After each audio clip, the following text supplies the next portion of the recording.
Баршаңызға сәлем достар. Бүгін сіздермен бір подливадан екі түрлі лагман жасаудың рецептімен бөлісемін. Жасалу өте оңай, қолжетімді заттардан жасалынады.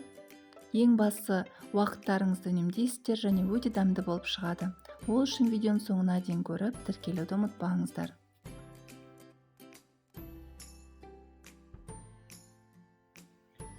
Ең алдымен етімізді маринадтаймыз. Етті маринадтау үшін бізге жүгері крахмалы, тұз, кристаллик, сода және жұмыртқа қажет. Етімізді дәл осындай көлемде жұқалап турап шығамыз. Одан кейін татымына қарай тұз қосамыз, кристаллик қосамыз және сода қосамыз. Сода біздің етімізді ісіндіреді.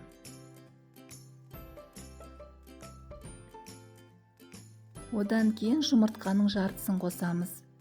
Егер бұдан да үлкен көлемде жасайтын болсаңыздар, бір жұмыртқаны қоссаңыздар болады.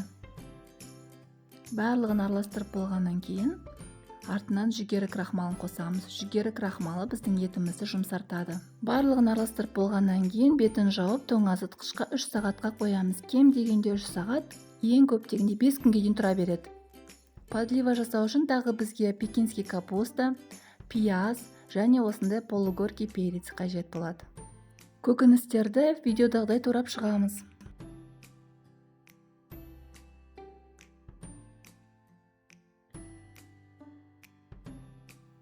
Полугоркий перецті тураған кезде ішкі жағын жумаймыз.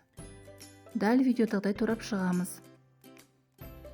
Егерде лагмандарыңыз ащы болсын десеңіздер, дәл мен сияқты осында 2 данасын қоссаңыздар болады. Егерде ащыны ұнатпасаңыздар, 1 данасын қосып, 1 данасын кәдімгі жасыл болгарский перецпен алмастырсаңыздар болады. Пекинский капустаны тураған кезде бас жағын алып қоямыз, салатқа қоссаңыздар болады. Оны лагманға қоспаймыз подливасына. Себебі оны қосатын болсаңыздар, жұмсақ жерлері лагмандарыңызды каша қылып жібереді. Сондықтан да осындай жерін алып, қиғашынан кесіп шығамыз. Дәл видеодағыдай қиғашынан кесеміз. Түзуінен кеспейміз, осылай қиғашынан кесіп шығамыз.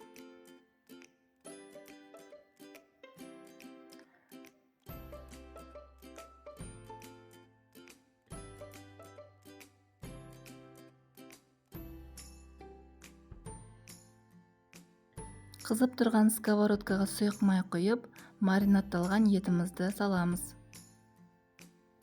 Жақсылап қуырып шығамыз. Араластыруды ұмытпаймыз. Майымыз міндетті түрде қатты қызып тұру керек.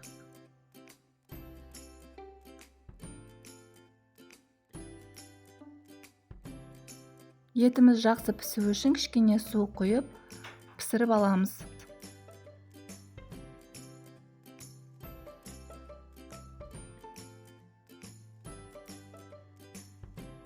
Етіміз пісуге жақын қалған кезде туралған пиязымызды салып, жақсылап араластырамыз. Содан кейін 1-2 ас қасық томат саламыз. Бұл біздің подливамызға ерекше түс береді.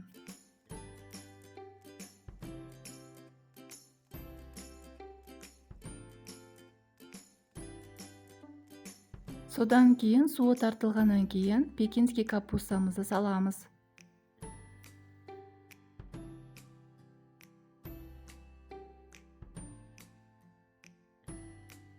Татымына қарай тұз қосамыз. Жақсылап араластырамыз. Содан кейін соя тұздығын қосамыз. Бұл біздің подливамызға ерекше түс беріп, ерекше дәм береді.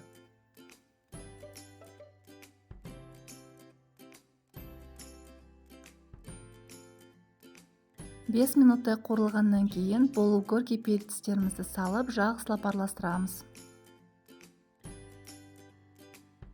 Содан кейін осындай стручковый фасоль қосамыз.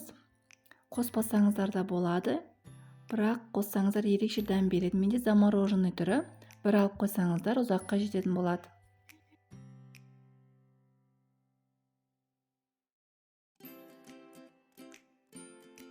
Артынан подливамыздың көлеміне қарай Керекті мөлшерде су қосып бұқтырамыз.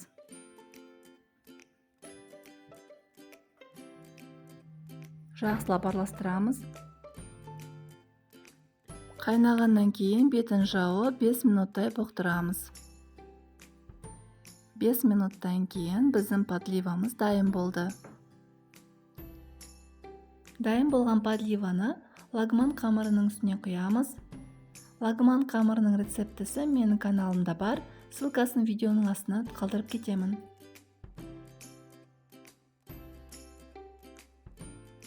Осымен біздің гуйру лагман дайын болды. Сіздерге ас болсын. Лагманның екінші түрі цомянь, яғни жареный лагман. Дайын піскен тестаны аламыз, 200 граммдай аламыз. Дәл видеодағыдай 10 сантиметрден турап шығамыз.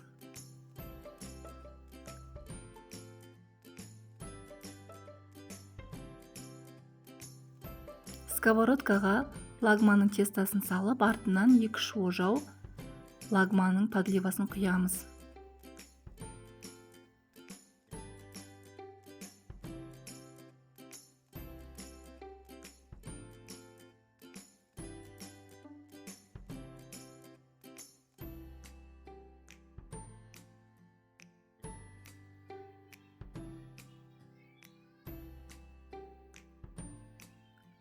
Қасықпен араластырмаймыз, видеодағыдай без контакт араластырамыз. Содан кейін соя тұздығын қосамыз. Бұл біздің лагманымызға ерекше жареный түс беретін болады. Видеодағыдай араластырамыз.